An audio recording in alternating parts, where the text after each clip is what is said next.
দুর্নীতি প্রতিরোধে বাবাকে টেকা দিন, এমন মন্তব্য করেছেন টিআইবি। বাংলাদেশ সিভিল সার্ভিসের বিসিএস পরীক্ষা সহ 30টি নিয়োগ পরীক্ষা প্রশ্নবাসের অভিযোগে সরকারি কর্ম কমিশনের পিএসসি চেয়ারম্যানের সাবেক গাড়ি চালক সৈয়দ আবেদ আলী ও তার ছেলে সৈয়দ সোহানুর রহমান সিয়ামকে গ্রেপ্তার করেছে পুলিশের অপরাধ তদন্ত বিভাগ সিআইডি।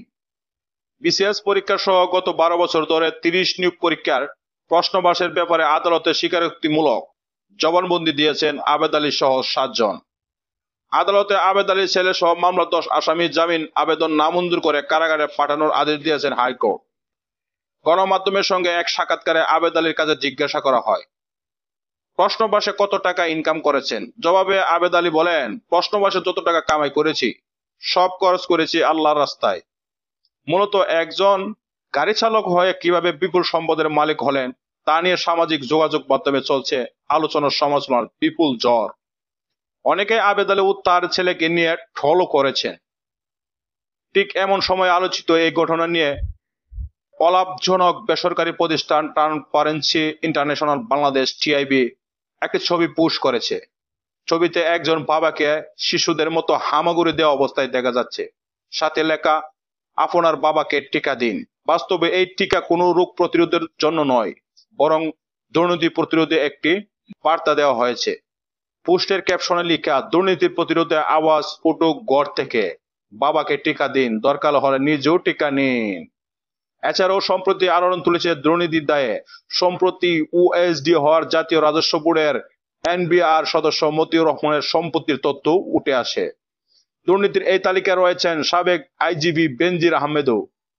প্রসঙ্গ, রোববার রাতে একটি বেসরকারি টেলিভিশন চ্যানেলে অনুসন্ধান প্রতিবেদনে বলা হয়, গত 12 বছরে বাংলাদেশ সিভিল সার্ভিসের বিসিএস পরীক্ষা সহ 30টি নিয়োগ পরীক্ষার প্রশ্নবাসের পেছনে জড়িত পিএসসির কর্মকর্তা কর্মচারীরা হলেন উপপরিচালক মোহাম্মদ আবু জাফর, উপপরিচালক জাহাঙ্গীর আলম, সহকারী পরিচালক এস.এম.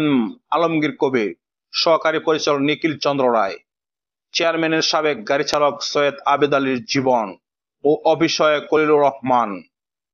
বাংলাদেশ সিভিল সার্ভিসের বিসিএস পরীক্ষা সহ বিভিন্ন নিয়োগ পরীক্ষার প্রশ্নবাসের অভিযোগে গ্রেপ্তার হওয়া এই গাড়ি চালক আবেদ আলী রীতিমতো সোশ্যাল মিডিয়ায় ভাইরাল। বিশেষ করে ফেসবুকে বিভিন্ন সময় তার নামাজের ছবি, মানবিক গল্প ও সততার বাণী দেওয়ার পোস্টগুলো নিয়ে নেটিজেনরা ট্রল করেছে। একজন গাড়ি চালক হয়েও আবেদ আলী ও তার ছেলে সিয়াম সোহানুর রহমান সিয়ামের বিলাসবহুল জীবনযাপন নিয়ে প্রশ্ন তুলে নেটিজেনরা পোস্ট করেছেন, শেয়ার করেছেন বিভিন্ন স্ট্যাটাস। সবার কাছে এখন স্পষ্ট, অসৎ ও অসাধু পথ অবলম্বন করে অর্থবিত্তের মালিক হয়েছেন এই গাড়ি চালক আবেদ আলী। নুরানি লেবাসে অসৎ এই ব্যক্তিকে নিয়ে ধিক্কারে পেটে পড়েছে নেট দুনিয়ায়। বিভিন্ন সময় তোলা আবেদ আলীর ছবিগুলো ঘুরে বেড়াচ্ছে নেটিজেনদের টাইমলাইনে। আবেদ আলীকে ট্রল করে এক ফেসবুক ব্যবহারকারী লিখেন, আবেদ আলী সাইকে উঠুন, আপনাকে বিসিএস এর প্রশ্ন ড্রপ করতে হবে। আরেকজন নামাজরত আবেদ আলীর ছবি পোস্ট করে লিখেন, কাকা উঠেন, আপনি ভাইরাল। এদিকে সাধারণ নেটিজেনদের পাশাপাশি আবেদ আলীকে নিয়ে পোস্ট করাতে দেখা গেছে তাদের তারকাদেরকেও।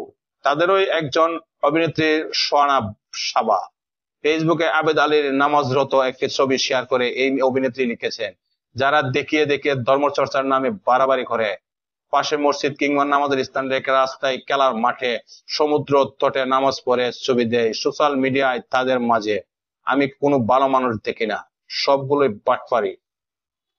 অভিনেত্রী আরো লেখেন, যারা শুক্রবার জুম্মা মুবারক বলে ফেসবুকে পোস্ট দেয় আর যারা নিজের আমল নামা বাদ দিয়ে অন্যদের পোস্টে কমেন্ট করে পরকালের দুর্যোগে যাবে আর দান খয়রাতের ছবি হিসাব প্রচার করে মিডিয়া ও সোশ্যাল মিডিয়ার, সেইগুলোকে আমার একই ভণ্ড মনে হয়।